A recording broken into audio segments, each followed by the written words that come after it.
আসসালামু আলাইকুম। বিসমিল্লাহির রহমানির রহিম।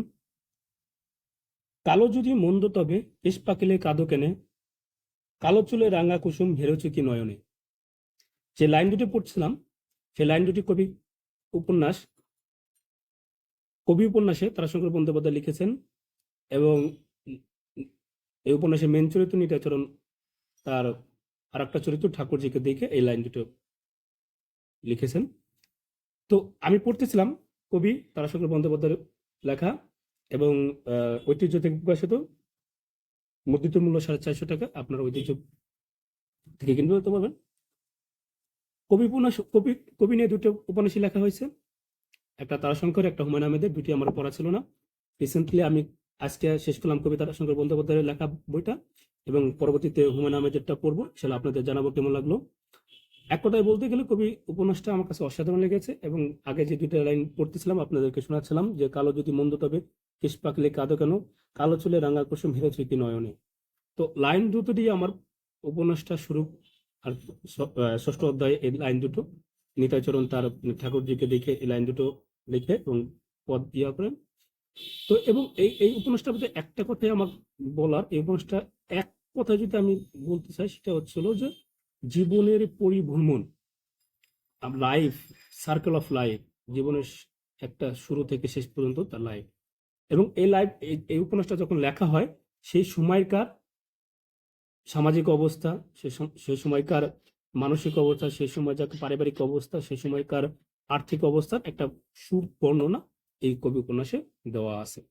আপনারা চাইলে এই উপন্যাসটা পড়তে পারেন। আমার কাছে অসাধারণ লেগেছে। এবং সবচেয়ে বড় কথা সেটা হচ্ছিল একজন কবিয়াল হয়ে ওঠার যে যাত্রা, যে সময়, সেই সময়টাকে কিভাবে উঠছে সেই তার বর্ণনা আছে।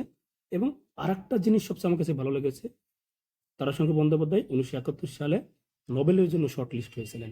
এবং কেন শর্টলিস্ট হয়েছিলেন তার একটা প্রমাণ এই কবি তারাশঙ্কর বন্দ্যোপাধ্যায়ের উপন্যাসে আমি বোধহয় পেয়েছি। কারণ তার বর্ণনা শৈলী, তার উপমাগুলো, তার চিত্রায়নের যে পদ্ধতি, সম্পূর্ণ অসাধারণ। মানে একটা ব্যতিক্রম একটা অবস্থা। এবং সবচেয়ে বড় কথা, একজন মানুষ পড়ে ওই সময়টাকে সে বুঝতে পারবে। এই জন্য আমার কাছে সম্ভবত এই কবি তারাশঙ্কর বন্দ্যোপাধ্যায় অসাধারণ একজন মানুষ এবং অসাধারণ সাহিত্যিক হয়ে উঠেছিলেন। এবং এই উপন্যাসটা যখন শুরু হয়, প্রথম পেজ খুললেই আপনি 4টা লাইন পাবেন। এই 4টা লাইন দিয়েই উপন্যাসটা সাধারণত শুরু হয়েছে। আমি এই 4টা লাইন আপনাদেরকে পড়ে শোনাই। এই খেদ মোর মনে, ভালোবেসে মিটল না আশ, কুলানো এই জীবনে, হায় জীবন এত ছোট কেনে এই ভুবনে। তো এই 4টা লাইন দিয়ে আবার এই উপন্যাসটা শেষ করা হয়েছে, মানে সার্কেল করা হয়েছে। এবং উপন্যাসটা শেষ জায়গায়, এই যে উপন্যাসটা একদম শেষ পথে, এখানে উপন্যাসটা শেষ করা হয়েছে। এবং উপন্যাসটা আসলেই এই সার্কেলে আবহ করা হয়েছে। সবচেয়ে বড় কথা হচ্ছিল জীবন আমাদেরকে কোথায় নিয়ে যায়, কিভাবে নিয়ে যায়, কি আসা বিষয় আমরা কখনোই কল্পনা করতে পারি না। জীবন এমন জায়গায় আমাদের পর্যায়ে পৌঁছে নিয়ে যেতে পারে, সেটা আমরা কখনোই কল্পনা করতে পারি না। এই উপন্যাসটা পড়লে একজন কবিয়াল হয়ে ওঠা একজন ব্যক্তি, সাধারণ মানুষের নিতাইচরণের কবি হয়ে ওঠা গল্প আমরা পাবো।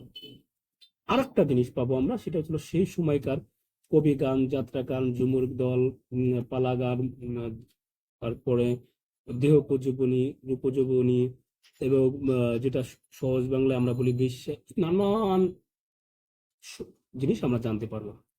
এবং এই জন্য সাধারণ আমার মনে হয় এই উপন্যাসটা পড়া অত্যন্ত জরুরি। আজকে এই পর্যন্তই। ইনশাল্লাহ পরবর্তীতে আমরা সামনে আরো কোনো ভিডিও নিয়ে আসবো, এবং ইনশাল্লাহ আরো আরো ভালো হবে। আপনি ভালো থাকবেন, নিজের যত্ন নেবেন। ভালো থাকবেন। আল্লাহ হাফেজ।